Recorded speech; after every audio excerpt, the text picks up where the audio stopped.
art? Is it a mere reflection of our world or a force that shapes it?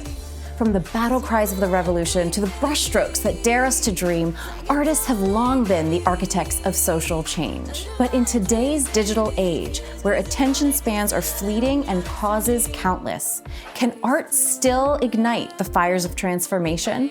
Enter the Slants Foundation, a nonprofit organization that is daring to experiment at the intersection of creativity and activism.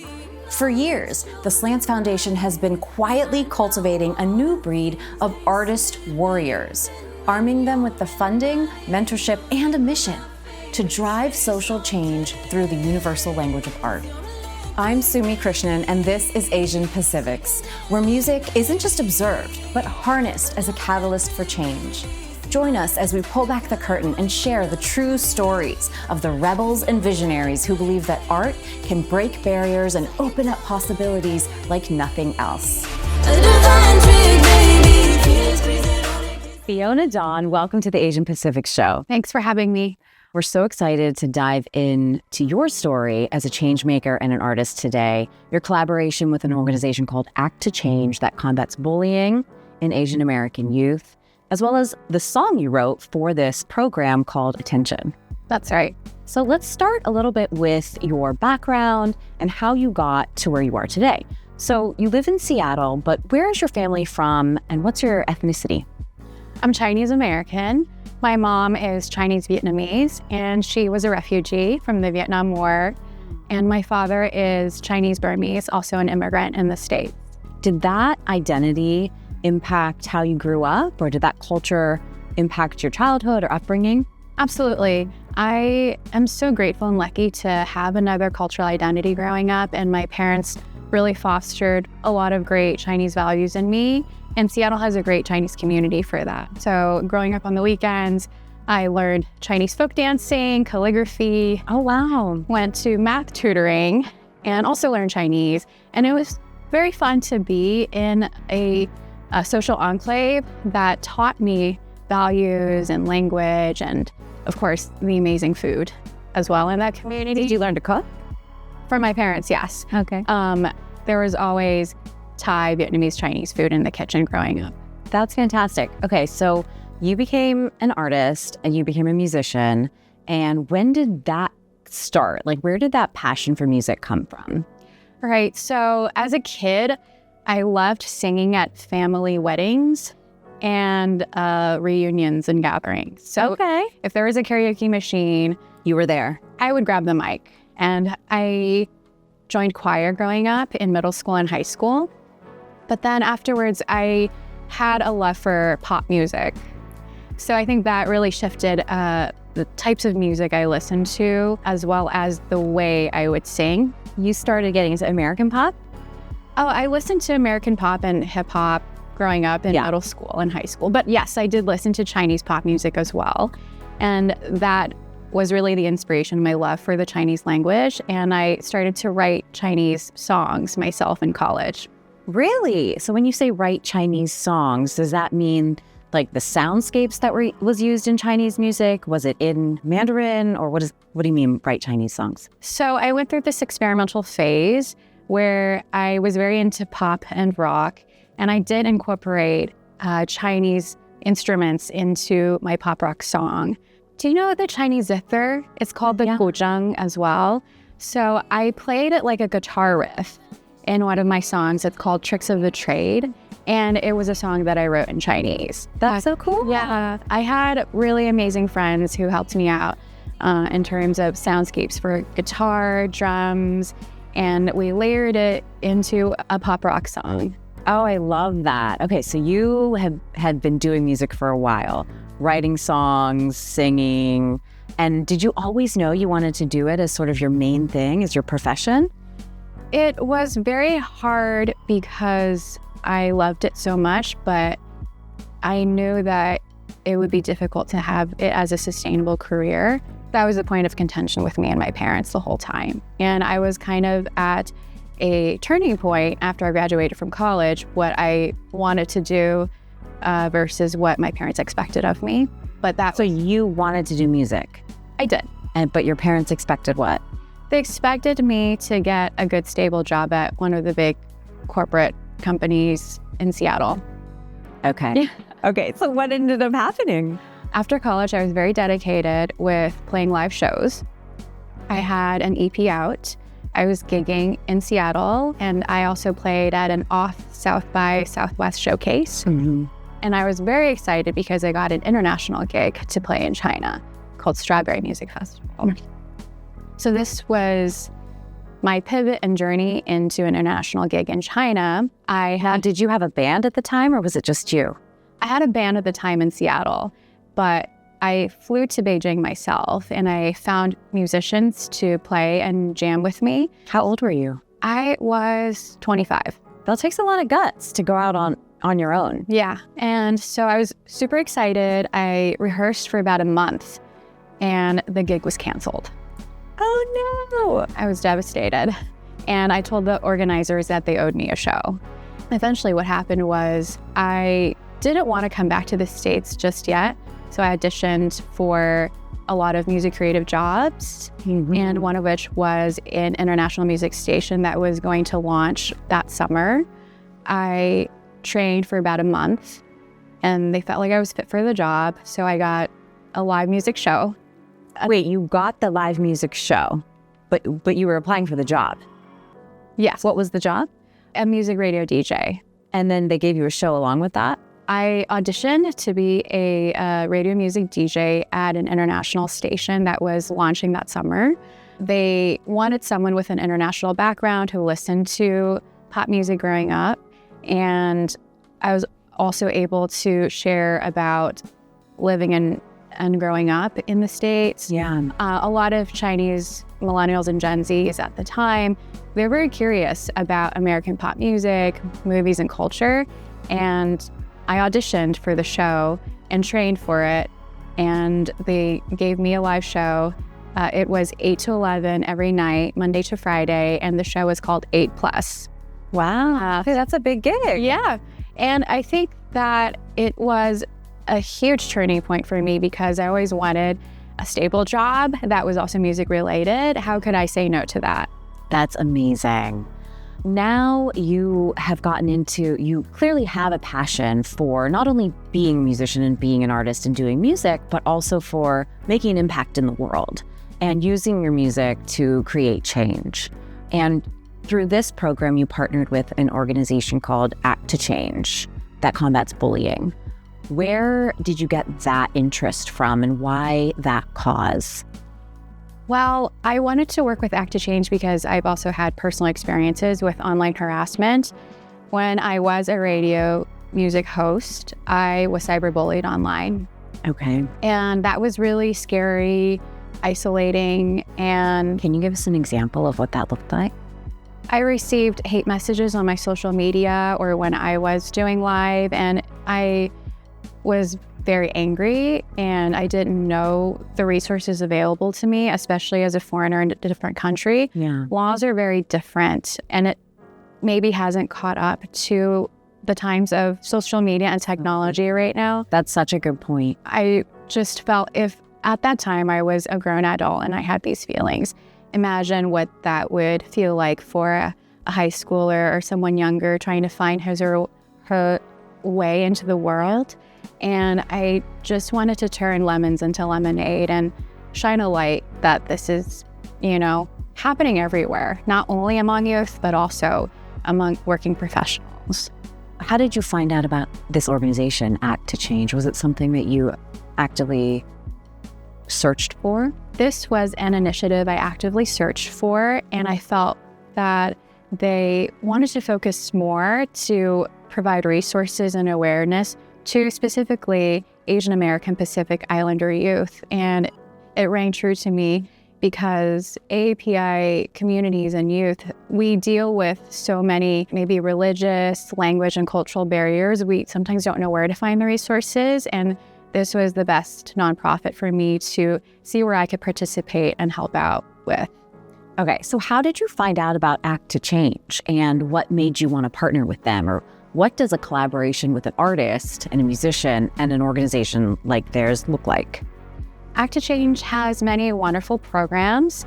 one of which is their anti-bullying pledge. They also work with hate crime coalitions across the country.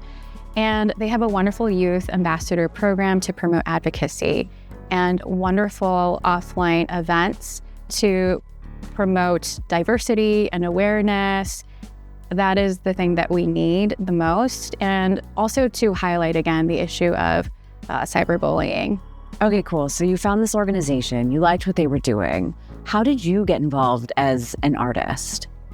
Well, I reached out to them on behalf of the Slants Foundation because of this amazing music corps that I'm a part of, Asian PaCIVICS. It really motivated and inspired me to participate in a social cause for the first time with my music. So I reached out to them and asked if I could work with them and launch a song with their initiative, and they said yes.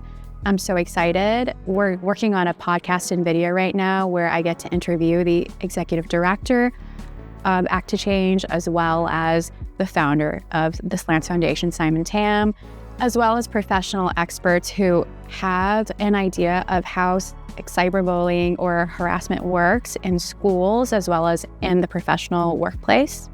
Okay, so it sounds like you're using your talents not just as a musician, but also as that you learned in China as a host of this show, right, to help this organization. Yeah, I didn't think that it would mesh in so well. Right. So I love when all the dots come together. Yeah, I am happy to interview again and edit and be curious and ask people questions. So that really sparked a lot of joy in me again. Awesome. So you guys are collaborating on this podcast show together, which I'm sure is going to be so powerful. And how you also wrote your song called Attention to help promote their mission and cause. How are you guys collaborating on that? I'm working with Act to Change. We're promoting a PR and marketing campaign to amplify both our messages. And the reason why I wrote Attention was because I wanted to promote some thought about how we view ourselves online versus offline, and what's our self-importance through the lens of both worlds. Because social media is also a place where people can be positive and negative. So it's important to use it to build community and to also be aware that you should protect yourself online, because a lot of laws in different states don't have enough protection for us. So we have to protect ourselves. So tell us a little bit about this song. So are there lines in the song, lyrics, or specific messages you're getting across with the sounds or the production that speak to the cause of bullying or that help amplify elements of what people go through when they're being bullied, whether cyber or in real life? The song is a bit more inquisitive. It's written in my perspective, almost diary-like, and there are lines where I ask myself, do we need it to feel we exist, we're alive? Do we do it out of vanity? I'm addicted to a filtered story. What is my reality? Mm-hmm. And kind of the last line of the chorus is also tongue-in-cheek and very pop-like. It's electronic, supersonic dopamine rush, because that's what we get sometimes when we follow the rush of getting likes and followers and counts. Right. Those words sound so cool together too. Can't wait to hear it. And so you're speaking to the issue of what's happening in youth today with the idea of attention, social media, and all of that. Yeah, and we can capitalize on it, which is wonderful too. People are making a good living out of it. But I also feel none of us really grew up knowing social media etiquette and analyzing if what we see is real or not. So it's important to have kind of the awareness when we go into consuming a lot of this information. So that makes total sense with Act to Change's mission in terms of just highlighting, okay, this is one of the issues that youth are facing today, right? Yes. Bullying happens online, happens offline too. They recently did a survey this year. 1 in 3 youth have been bullied already this year. 1 in 3. Yeah, online or offline. And even among adults, 40% of us have reported that we've been cyberbullied in our lifetime. Yeah, that's a lot. Yeah, it is a lot. And in terms of like the state and federal level, only some states penalize people for harassing behind a computer screen, but we're still very behind in terms of protecting netizens. Right. So does any of Act to Change's work look to change the legislation? Yes. Act to Change, they work with Hate Crimes Coalition across the U.S. to push for policy where they can better help youth as well as working professionals. Okay, that's amazing. All right, so let's dive a little bit deeper into your song. You've given us a few lyrics to listen out for. What did the songwriting process look like for you for this song? You mentioned it was inspired by a personal experience, but yeah, what did it look like to dive into the songwriting and production? Well, the songwriting process for me is really simple. If a word clicks at me or a certain melody, I try to just expand on top of it. And I am so lucky that I got to work with amazing producer friends who helped me bring it to life visually and sonically in the studio, because we're looking at tracks, it's all different colors, we're trying to find different rhythms to fit the soundscape, and it is such a change from my pop rock sound from 10 years ago. I haven't done music in a long time because I was so devoted to my music creative job. Yeah. And every time I interviewed other musicians, it was great to hear their songwriting process and what their inspiration was every day.